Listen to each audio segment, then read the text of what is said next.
За мөн таны тэргүүлсэн засгийн газар олон сайхан арга хэмжээ зөв зөвхөн ажлуудыг хийж хэрэгжүүлж байна. Тэгээ олон түмэн бидний амьдралд энэ асуудлууд маань ажлууд маань эргээд тусаж байгаа нөлөөж байгаа шүү гэдгийг хэлэхэд таатай байна. Тухайлах юм бол 5 иш арга хэмжээ, ууд уурхайн асуудал, за банк санхүүгийн одоо олон сан бондуудын асуудлууд, за хөгжлийн банкны асуудал гэдэг олон асуудлуудыг хэлж болно. Эдгээр нь манай улсын эдийн засагт болоод ард түмэн бидний амжиргаанд эргээд нөлөөлж байгаа гэдгийг бас хэлхэн зүйтэй авах гэж бодож байна. Тухайлах юм бол одоо өндөр настай биднүүдийн тэтгэвэр тэтгэмжийг нэмсэн асуудал. Ахмадууд маань олон жил одоо хүсэж мөрөөдөж ярьж исэн энэ асуудлыг таны засгийн газар шийдэж өгсөн шүү гэж энэ олон түмнийхээ өмнөөс бас баяр талархаж байгаагаа хэлье. Шүүхийн асуудал эцсийн шийдвэр шүүхтэр гарч байна. Гэтэл энэ шүүхүүд чинь шүүхийн тухай хуульдаа шүүгч нар нь өөрийн хүсэлтэд өгвөл өөр газар томилогддог. Гэтэл нэг газар насаараа ингээд шүүгч нар чинь нутагчсан шүүгч болоод найз нөхдөдтэйгээ ингээд асуудлыг шудраг ёсны шийдвэрийг гаргаж чадахгүй шүү дээ.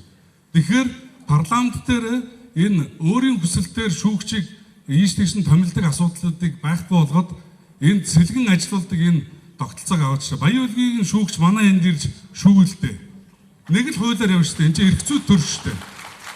Ингэж шудраг ёс тогтноо. Энэ болон одоо ингээд заал дүүрэн дорночдынхаа өмнө Монгол улсын ерөнхий сайдын өмнөсөн бид Монгол улсын анхны амжилттай хэрэгцээ үйлдвэр технологийн паркийг бид Дорнот аймагт байгуулнаа гэдгийг хэлэх гэж байна. Тэгэхээр энэ хүү үйлдвэр технологийн парк байгуулах үйл явцад та бүхэн дэмжиж ажиллаж өгөөч. Ялангуяа зүүн бүсийн хувьд бол малын одоо ерөөсөн үйлдвэр технологийн паркын гол түүхийд бол малын гаралтай түүхийдүүд байгаа. Тэгэхээр малын гаралтай түүхийд хангалттай нөөц болцоо байгаа нь бол бүгд мэдж байгаа. Монгол улсын нийт малын 15-аас 20% нь зүүн бүсд байгаа. Тэгэхээр энэний зөвхөн 10-аас 20%-аар бид нар үйлдвэр технологийн парка байгуулах боломжтой юм байна. Бүрэн хүчин чадлаар нь ажиллах боломжтой. Манай энэ арын замыг бол тавьсан байгаа 5.5 км зам байгаа. Тэр зам бол одоо нэр үнэхээр эвдрэлтэй, машин тэрэг одоо юу хүндрэлтэй болсон. Энийг бол нэг хотын компанид хийсэн сурагтай байдаг.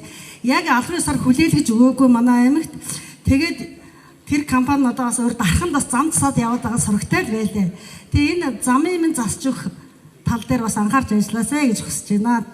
Дандаа дутагдaltaа эвдэрдэг ийм улсууд байх юм байна лээ. Тэгэхээр би тэр шүүхийн цахилгын хорог татан буулгаа. Тэр прокурорын дээр гэдэг бүрдэн байцаг газрыг одоо сэргээх юм зөв юм байна гэж бодож байгаа шүү. За юуныг дамжуул. Ер нь тэгээд энэ иргэдийн гомдолд өртсөн шүүгч нарыг түрүүжи манай гамбарын хэлдэг үнэн. Одоо баруун аймаг хувь совд руу тэр цөлж ажиллаж сольж ажиллах хэрэгтэй. Тэгэхгүй болоод одоо энэ хулгайчуудтайгаа өөр ах トゥ тань талтай болж гсэн байж байгаа шүү дээ. Энэ дээр ямар асуудал байдгүй гэхээр өнөөдөр Хэрлэн сум бол Дорнот аймаг, Сүхбаатар, Хинти гэдэг 3 аймагт нэгхэн авилгатай тэмцэх газрыг мөрдөгч байдаг. Өшөөч гэсэн надад олон баримттай энэ дарга нарын хідэж уусан авилга авсан асуудлууд нь надад баримттайгаа байна. Би энийг эргүүлжлүүлээд өгөөд энэ нэг шудраг нийгэм, шудраг ёс гэдэг зүйлийг хүсэмжилж байна. Ийм залуу юм байна. Ахмадын хөдөлмөртэй холбоотой ганц зүйл хэлье. За яг Ахмадын хөдөлмөрийг дэмжинэ гэдэг Ахмад төслийн тухай хуулинд ингээ сайхан заасан байгаа л да. За гэтэл Ахмад наснд зээл олдох нь ховор, барь цаан тавих юм нь ховор. Та тэтгэврт гарчихсан учраас одоо энийг төлж чадах юм уу юу? Олон янзын эргэлзээнд энэ одоо хөдөлмөр хийж байгаа Ахмадууд маань олигтойхон одоо хийж чаддаггүй юмнууд. Тэгэхээр одоо хөдөлмөрийг дэмжиж байгаа бол бас дэмжих шиг дэмжиж юм тодорхой зохион байгуулалт хиймээр байна гэж хэлээ да. Дорнод руу явах зам өнөөдөр бүр юу вэ? Шороод үргэнгүүт нь бид нэр баярлж байна.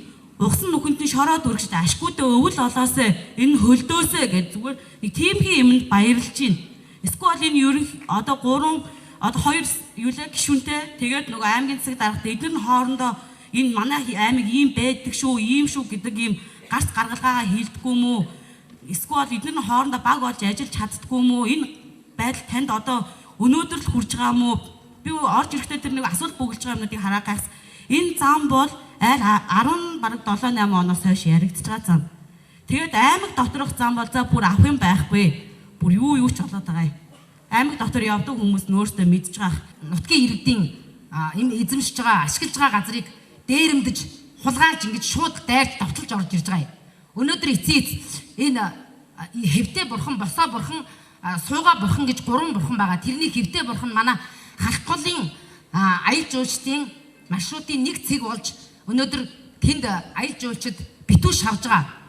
Одоо тэгэхэд өнөөдөр 2015 онд мэлмигийн нэгэд амьлуулсан гэж байгаа. Тэгэхэд өнөөдөр хайгуулын лиценз хулгаалаад авцсан. Дээр нь одоо тэр газар нь миний одоо яг мал бэлчиж байгаа зустан намарч орцсон байна. Би өнөөдөр үнэхээр ирэхгүй байхын арга байхгүй.